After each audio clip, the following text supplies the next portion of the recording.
Dans le nom de Jésus, que ces pluies-là, cette pluie n'est pas une pluie qui mouille, mais c'est une pluie qui lave, est une pluie qui guérit, est une pluie qui restaure. Et donc, sous la pluie-là, donc je descends et je finis mon message. D'abord, on loue le Seigneur, je finis mon message. Là, je suis en train de prêcher, je finis mon message. J'ai dit, la pluie qui tombe vous guérit. Quand la pluie est finie. Donc, chaque goutte là, parce que la pluie s'est arrêtée, elle a duré quoi, 15-20 minutes. Hein. Dès qu'elle s'arrête, cascade des miracles, c'était fini. Donc, les gouttes sont venues avec la guérison, la santé. Amen. Donc, la pluie venait pour distraire, mais la déclaration prophétique en a fait une opportunité. La classe de Jéricho, c'est une manière, on apprend à parler. On apprend à parler aux circonstances. On apprend à dire, par exemple, vous êtes confronté devant un gros défi, une personne qui est malade, et tu dois arriver à dire, cette maladie-là est pour la gloire de Dieu. C'est-à-dire que vous allez voir que dans la classe de Jéricho, la victoire, ce qu'on va apprendre tout à l'heure, vient de votre tête intérieure. Ok? De qu'est-ce que tu te dis devant un défi? Qu'est-ce qui se passe en toi? Ce qui va sortir de ta bouche a du poids en fonction de ce à quoi tu penses. Ça a du poids en fonction de ce à quoi tu penses. Si tu regardes un problème comme étant un problème, il en sera un. Si tu regardes un problème du fond de ton âme comme étant une opportunité, du coup, le problème se convertit. Vous voyez ce qu'on a étudié la dernière fois, on a parlé de convertir nos choses dans la volonté de Dieu. C'est ce que j'ai dit, c'est-à-dire que je voulais me marier, mais je vais convertir mon mariage, je voulais me marier pour moi, mais je vais faire en sorte que ce mariage-là maintenant soit pour Dieu. Ça, c'était les premières matières à l'école de Jéricho, n'est-ce pas?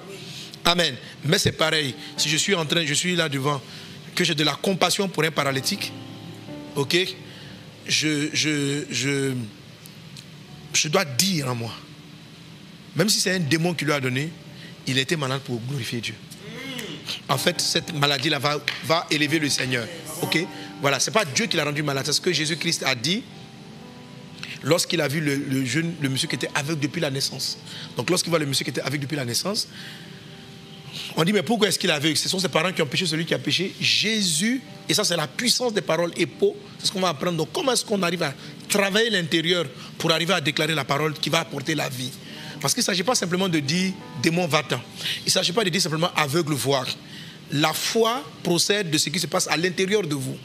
Donc quand vous voyez par exemple donc, un paralytique, vous pouvez être soit moralement abattu devant l'ampleur de la maladie, ou vous pouvez regarder et voir autre chose. Et ça, vous allez voir comment Dieu l'apprend à l'école de Jéricho. Et quand tu regardes, tu dis voici une occasion pour glorifier Dieu.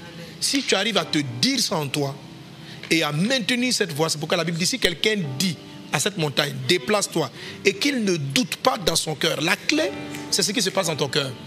Amen. Qu'il ne doute pas dans son cœur, il verra, cela s'accomplit. Donc, je vois la pluie. Je peux décider que la pluie est un problème, mais je peux dire à la pluie d'être une opportunité.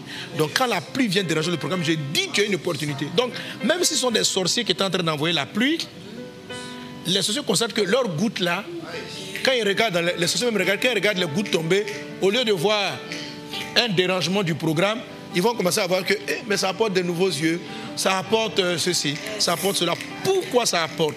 Parce que la parole d'un fils de Dieu peut être créatrice. Vous pouvez décider de créer. La Bible dit la terre était informe et il y avait des ténèbres. Il y avait des ténèbres à la surface de l'abîme. Il y avait des ténèbres. Mais Dieu n'a pas constaté les ténèbres. Il n'a pas dit oh les ténèbres. Il a dit que la lumière soit. Donc du coup les ténèbres ont laissé place à la lumière et tu as ce pouvoir-là. Et vraiment on va apprendre un peu comment ça fonctionne, comment on arrive à garder son cœur. Donc quand tu vas te retrouver devant des cas comme ça, tout va se jouer au niveau de ton cœur. Parce qu'au ciel, Dieu veut déjà sauver. Au ciel, Dieu veut déjà guérir. Bref, amen.